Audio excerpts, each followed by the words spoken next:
Hey guys, ikaze cyane no wabimenye yuko Ndimbati yatashye iyo nkuru nayikugejejeho. Iyi ni inkuru nakoze mbere yuko uyibona ahandi hariho hose kubera yuko nakugejeje ino nkuru ibi ngibi bitara nabagusa nari mfite amakuru nubwo hari benshi bane amabuye ibyo nabyo nabikugejejeho ndanavuga ati uzi yuko yaba yara vuze ijambo ritari ryiza cyangwa se ri negative ashatse yaza agasaba n'imbabazi kuko biremewe cyane yuko nyine ibyo navuze ariko byari bimeze ngewe nari mfite amakuru trust me ngo bita Ndimbati kugeza kuri ubu ngubu nawe ewanda ibintu ari gusabwa kurusha ibindi byose ni ukwihanganira uwo bita Fridaus wamufungishije kuba bari barabyaranye abana yamufungishije avuga yuko ubwo baryamanaga akamutera inda zaje kuvamo impanga ebyiri icyo gihe ngo ntago yari yujuje imyaka y'ubukure nyamara nk'uko urukiko rwaje kubisuzuma urugendeye ku byangombwa byari bihari byaje kugaragaza yuko Fridaus icyo gihe aryamana na Ndimbati yari afite imyaka y'ubukure. Ndimbati rero hakaba hari abavuga ati ese kuki we atamujyana kumurega ko yamuharabitse akaza kuba icyaha kimuvaho niba umuntu akujyanye mu rukiko ukaburana warangiza ugatsinda urukiko rukaguhanaguraho icyaha ati kubera iki wowe utajya kumurega noneho we ubwo niba yagushinjije icyaha urukiko rukakiguhanaguraho bisobanuye yuko we nyine icyaha utakigifite ahubwo ari we ugifite kubera yuko nyine yagukoshereje akakugerekaho ibintu bitari byo. Abantu benshi rero ati kubera iki atajya kurega Fridaus, abandi nabo bakavuga ati rwose Ndimbati inkoni zamba utazigera ujya kurega Fridaus, uzibuke yuko Fridaus ari mama w'abana bawe b'impanga babiri ati kandi uzibuke yuko Fridaus ari n'umwana mutoya mutangana.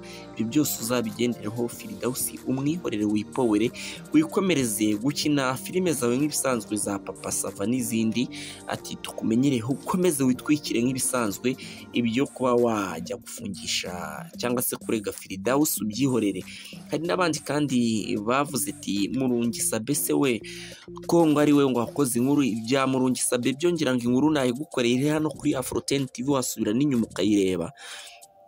Sabe Murungi ararengana, icyo navuga nuko Sabe Murungi yakoze inkuru nk'ibisanzwe nk'uko n'umuyobozi wa Transparent International Rwanda ni umuryango mpuzamahanga uharanira cyangwa se urwanya ruswa ndetse n'akarengane. Byumvikana yuko iyo hajemo akarengane Marie Immaculée akarwanya yivuye inyuma. Niwe wigeze kuvuga ati Murungisabe ndumva nakosa yigeze akora ati kubera yuko ni umunyamakuru ati niba uri umunyamakuru utumaro twitangazamakuru naratukubwiye n'ubu natugusubiriramo ni dutatu.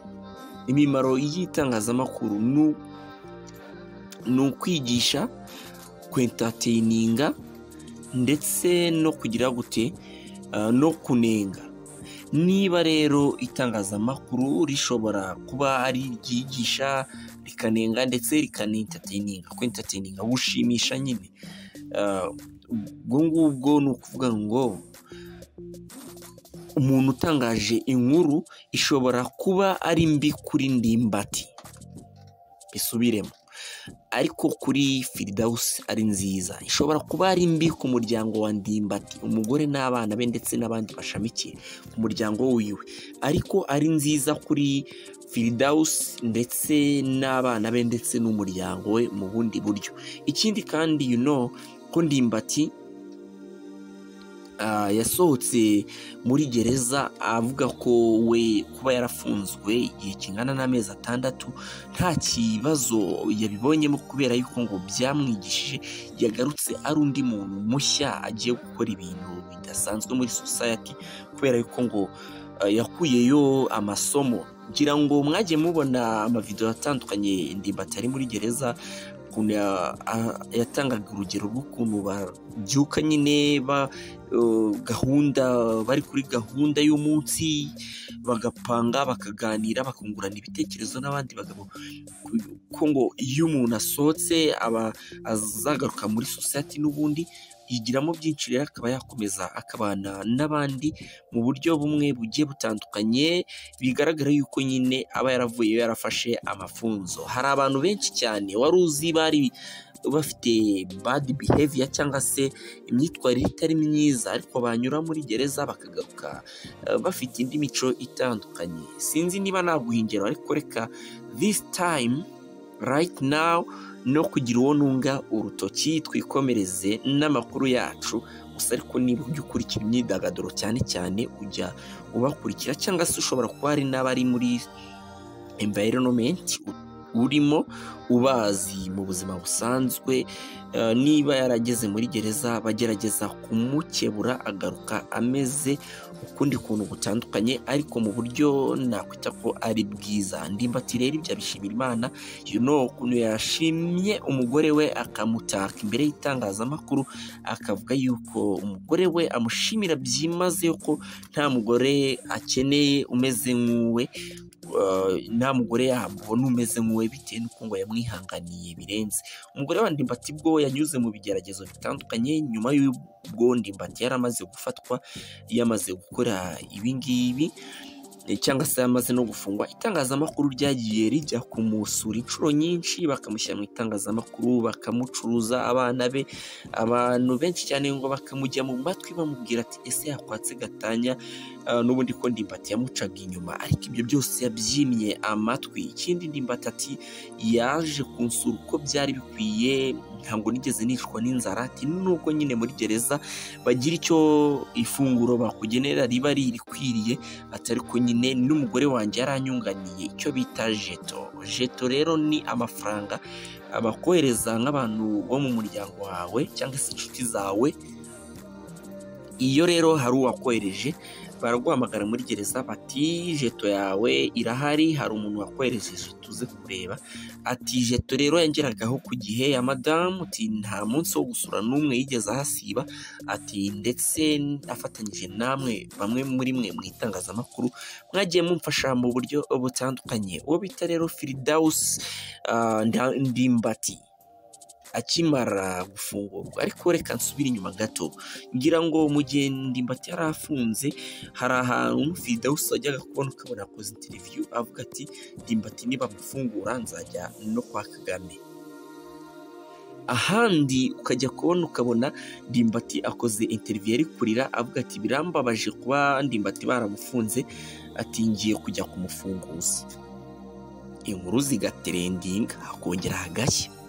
Ibyo byose wagiye ubibona kuri street za KJ. Gusa kuri ubu ngubu Ndimbati akimara gufungurwa inkuru iri gucicikana iri gutrendinga hirya no hino kagiye gahererekanwa cyane aka ni agakuru kagiye gahererekanwa ku mbuga nkoranyambaga zitandukanye.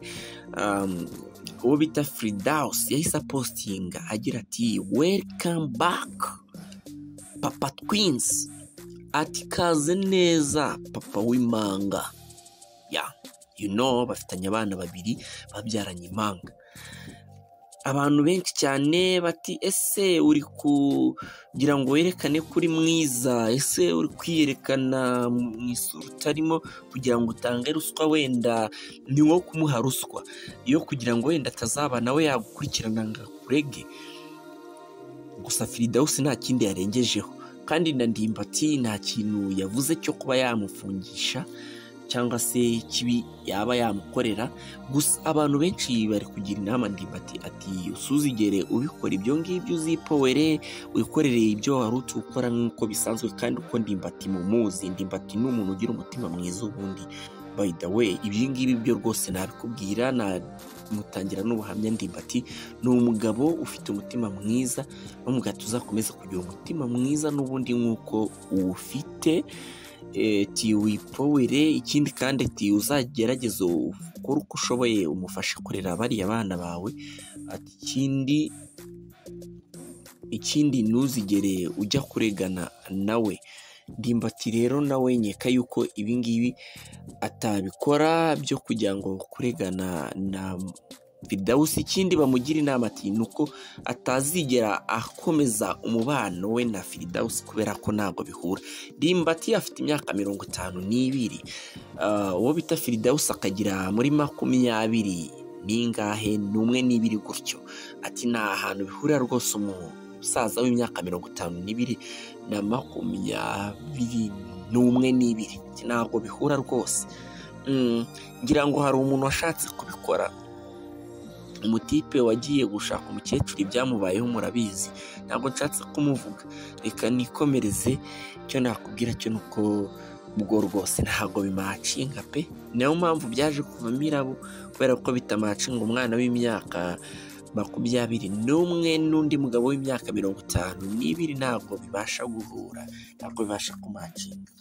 Azamufasha kurera abana ariko ibindi byo yipowere. Ngayo nguko gusa Ndimbati akunda abana be, ubundi yaramufasha uko ashoboye, akunda abana be.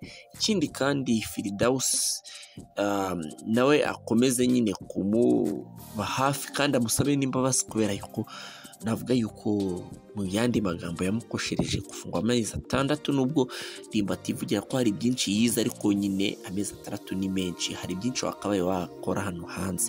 Ngayo nguko, ngayo ayiriwe ku mihanda ya KJL, yarekokerejeho bita Fridaus ubwo yavugaga ati welcome back papa twins ya Gendihiro Willis.